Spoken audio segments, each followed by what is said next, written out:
그냥 시험 한번 봐볼까 해서 본 시험이 만점이 나온 거예요. 그래서 하버드 대학교에서 이 친구 봐라, 이분 요 녀석 대단하네, 그러면서 이 친구를 미리 3년 일찍 선발을 한 거예요. 보통 그렇게 스케줄을 자주 바꾸시는 분들을 보게 되면 애들이 보통 공부를 못해요. 그건 네 인생이니까.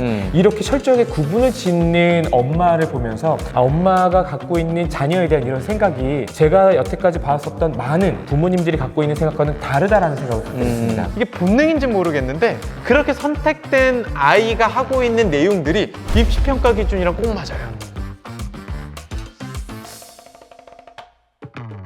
네, 안녕하세요. 인지공학 박사 김성태입니다. 네, 안녕하세요. 대치동 입시 컨설턴트 이시웅입니다. 오늘은 공부 잘하는, 그래서 뭐 좋은 대학교를 갔거나 뭐 예를 들어서 하버드를 갔거나 의대를 갔거나 서울대를 갔거나 이런 엄마들의 공통점 뭐 혹은 특징이라고 할 만한 것이 무엇이 있는가에 대해서 이야기 좀 해보려고 합니다. 이 주제를 준비하면서 가장 먼저 떠오른 친구가 있어요. 이 실명을 이야기해도 괜찮을 겁니다. 그 친구가 여러 번 제가 이미 제 책에서도 여러 번 썼기 때문에 이재복이라는 학생인데요. 이 친구가 이제 한국에서 공부를 하다가 중학교 2학년 때 이제 미국으로 떠났어요. 미국으로 떠나서 이제 미국에서 대학 마치고 지금은 하버드 로스쿨을 다니고 있습니다. 그런데 얼마나 이 친구가 뛰어나냐면 미국에서 로스쿨에 들어가기 위해서 시험을 보잖아요. 이 시험을 볼 때 그 시험에서 만점을 받았습니다. 그런데 이게 법대를 나가거나 혹은 이제 뭐 여러 가지 공부를 쭉 해서 본 게 아니라 대학교 3학년 때 그냥 시험 한번 봐볼까 해서 본 시험이 만점이 나온 거예요.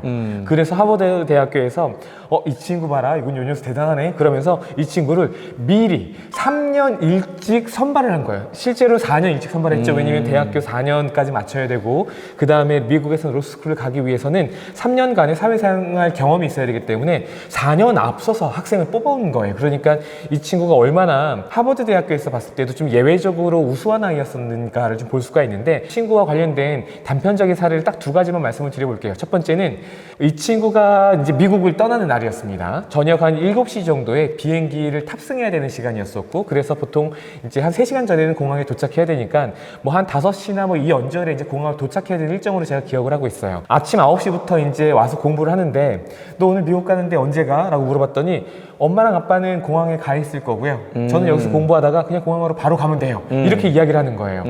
보통의 아이들이라고 한다면 오늘 미국에 가면은 오늘은 그냥 공부 안 하고 집에서 있다가 가족이랑 이렇게 출발하잖아요. 그리고 보통의 부모라고 한다면 아이가 그냥 적당하게 오전 시간에 공부를 하다가 2시나 3시 정도에 아이랑 만나가지고 이제 같이 공항으로 떠나는 보통 이런 일정일 텐데 전혀 그렇지 않았습니다. 미국에 가서 이 친구가 부모님이랑 있었던, 엄마랑 있었던 일이에요. 엄마랑 있었던 일화를 하나를 소개시켜주면서 와, 선생님이 생각할 때는 엄마가 이래도 됩니까? 라고 저한테 약간 웃으면서 하소연을 하는데 본인도 그냥 그런 것들이 되게 특이한 엄마 모습이라고 생각을 했던 것 같아요. 단편적인 사례인데 학교에서 집까지의 거리가 셔틀버스로 가면 한 1시간 정도 걸리는 시간이고 엄마 차를 타고 가면 한 15분 만에 도착하는 이 정도 거리 있는 거예요. 뭐 셔틀이 빙글빙글 돌아서 가니까 시간이 좀 더 오래 걸리겠죠. 아침 9시까지 학교를 가야 되는데 엄마는 7시 50분에 집 앞에서 차에 시동을 걸어놓고 기다리고 있는 거예요. 그런데 아이가 7시 50분에 집 문을 열고 나오지 않으면 엄마는 바로 1분 있다가 출발을 합니다. 그러니까 엄마 입장에서 이런 거죠.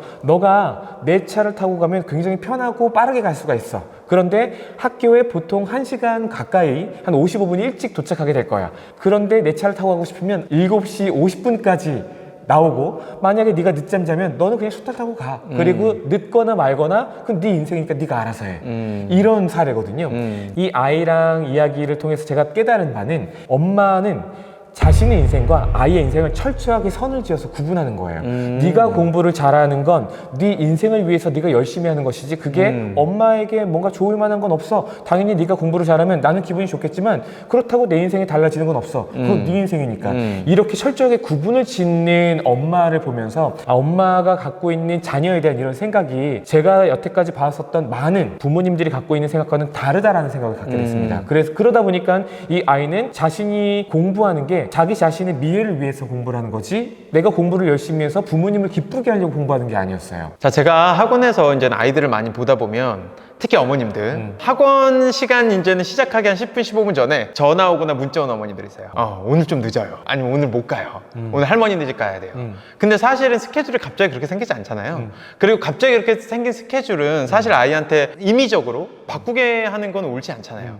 그런데 어머님들이 보통 그렇게 스케줄을 자주 바꾸시는 분들을 보게 되면 애들이 보통 공부를 못해요. 그래서 꼭 알았으면 좋겠는 것 중에 하나가 실질적으로 공부를 잘하는 친구들을 보면요, 거의 스케줄 변동이 없고요, 어머님도 임의로 당일날 스케줄을 막 바꾸거나 이런 것들을 하지 않으시죠. 아까 제복이 애기랑 일맥상통하는 것 같아서 말씀을 드렸어요. 네. 그리고 두 번째로 또 이 공부 잘하는 아이들 엄마들이 되게 희한한 공통점 중에 하나가 아이한테 어떤 스케줄을 바꾸는 거에 두려움이나 머뭇거림이 없어요. 이게 무슨 얘기냐면, 사실 되게 이상하게 들릴지 모르겠는데 대부분 어머님들은 남들이 많이 가는 또는 공부 잘하는 아이들이 많이 간다고 하는 학원들을 보통은 선택하시고요, 그것도 과목별로 다 선택을 하세요. 결과적으로 그래서 학원 시간표를 일주일 거를 이렇게 열어보면 그냥 남들이 다 다니는 대부분의 학원을 국어, 영어, 수학 이렇게 다녀요. 그런데 제가 다르게 보였던 어머님들은 어떤 어머님이었냐라고 하면, 사실 남들이 다니는 학원도요, 목적이 있어서 보내시거나 또는 남들이 다니지 않는 학원이어도 이 아이한테 맞다라고 하면 그걸 선택하는데 주저함이 없고요. 이게 본능인지 모르겠는데 그렇게 선택된 아이가 하고 있는 내용들이 입시평가 기준이랑 꼭 맞아요. 그러니까 결과적으로는 아이가 손해볼 게 없는 거죠. 그리고 본인이 적응해야 되는 여러 가지 시간이나 학원을 갔다가 쇼핑하면서 다니는 이 여러 가지 비효율적인 것들이 사실은 안 생기죠. 근데 반대로 공부를 좀 못하거나 아니면은 좀 이 아이 너무 좀 불쌍한 데까지 생각이 되는 아이들은 뭐냐면, 엄마들이 너무 조바심이 강하세요. 그러니까 뭐가 조금만, 예를 들어서 아이가 성적이 떨어지거나 아니면은 주변에서 이런 애들은 다 일로 간대 라는 얘기를 들으시면 아이의 교육 환경을 확 바꿔버리세요. 그것도 아이랑 협의 없이. 실질적으로 아이들은요, 그 학원에 적응하기 위해서 많은 시간과 노력을 투자하는데 결과적으로 이렇게 적응을 잘해놓은 이 물리적인 시간에 어떤 효율성 없이 갑자기 환경을 바꿔서 새로운 데 네가 다시 적응해라는 것들은 아이한테 굉장히 가혹한 일입니다. 그래서 일단은 절대 그렇게는 안 해주시는 게 좋지 않을까 싶습니다. 자, 세 번째로, 일단 공부 잘하는 자녀를 두고 있는 어머니들을 좀 보면요, 아이 객관화가 굉장히 잘 돼 있더라고요. 그래서 일단 아이가 지금 현 위치가 과목별로 어떻게 되는지도 파악이 되어 있으시고요.